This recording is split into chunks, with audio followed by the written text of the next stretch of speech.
Parks like these were built so they wouldn't have to skate. Parks like these were built to reduce street skating, and while this park is not shut down, who knows what'll happen if it does.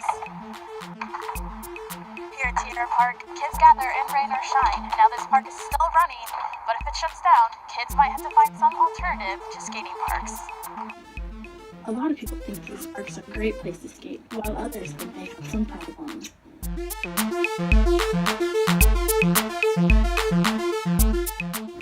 Now with the cold winter, it's very difficult to skateboard outside, but these guys will take anything from an empty parking garage and some plywood to build their own ramps, just so they can keep skating. I'm Amanda Sukup with Star City News. There are signs posted around the park requiring the use of safety gear, but since this is a public park, there's no one here to enforce it.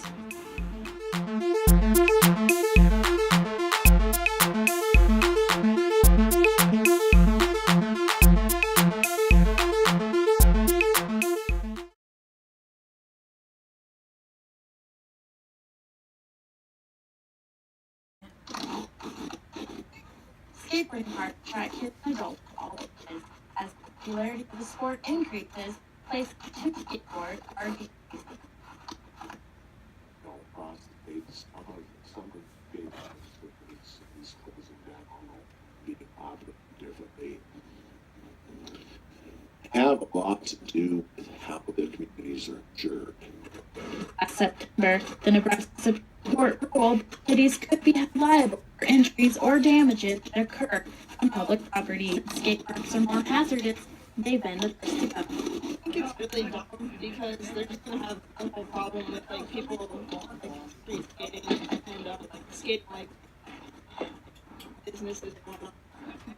Law that has been upheld for the last 23 years protecting public facilities was redefined after a lawsuit was filed by a woman who tripped in a hole on the courthouse lawn.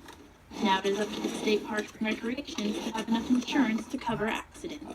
Most of the small communities across the state are not like Lincoln being self-insured, and they deal through regular insurance company. In Lincoln, the risk managers nor the law department told us to close our skate parks or take them out.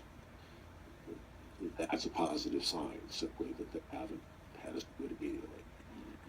A lot of people think these parks are a great place to skate, while others think they have some problems. The parks around Nebraska, like a lot of the small town parks, need skate parks because there's nowhere for them to skate. But I think the parks here should probably get shut down. They're not maintained at all. There's like holes in the ramps at Peter Pan that are not safe. Like I've ran into the holes and you fall on those, and they're just the parks here suck. While some of the smaller parks around Nebraska have been shut down, Lincoln parks are safe for now. I'm Amanda Sukup with Star City News. For some skateboarders, the parks are just not enough. They turn everyday streets and other outdoor things into a giant playground. When they have to go to parks, they get used a lot. There's the random local kids that are there every single day that, they don't skate up a lot of street because they just have to stick to like Peter Pan and Tierra. Skating on private property is considered trespassing. When police receive complaints about street skaters, they arrive on the scene and take appropriate action. This is our copy of the trespass public letter. How this normally works is, if you were caught skating, then you just be, okay, here's your letter, get your information, jot it down in a computer, state that you got this. So that's your strike one, I guess, basically. This one would be strike two, and then the third time, citations going. There's plenty of no trespassing signs, no skateboarding signs, but that's the sort of thing we have to deal with on a daily basis.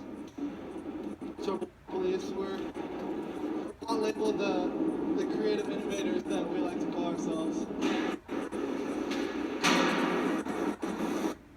Now with the cold winter, it's very difficult to skateboard outside, but these guys will take anything from an empty parking garage and some plywood to build their own ramps, just so they can keep skating. I'm Amanda Sukup with Star City News.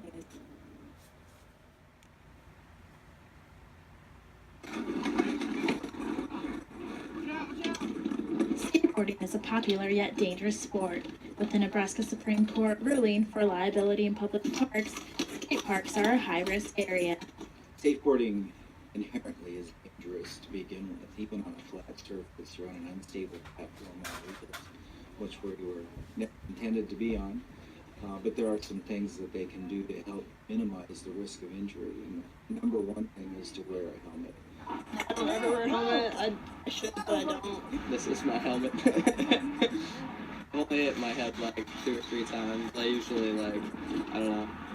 I guess I'm just lucky. While safety equipment is required at skate parks, doctors say only about 15% of people actually wear a helmet.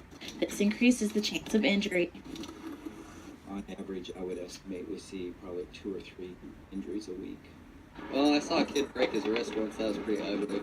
His bone was all sticking out of the side of his arm and everything. It was like, I've never broken a bone, but I've fallen on my head a few times. It hurts, but you know.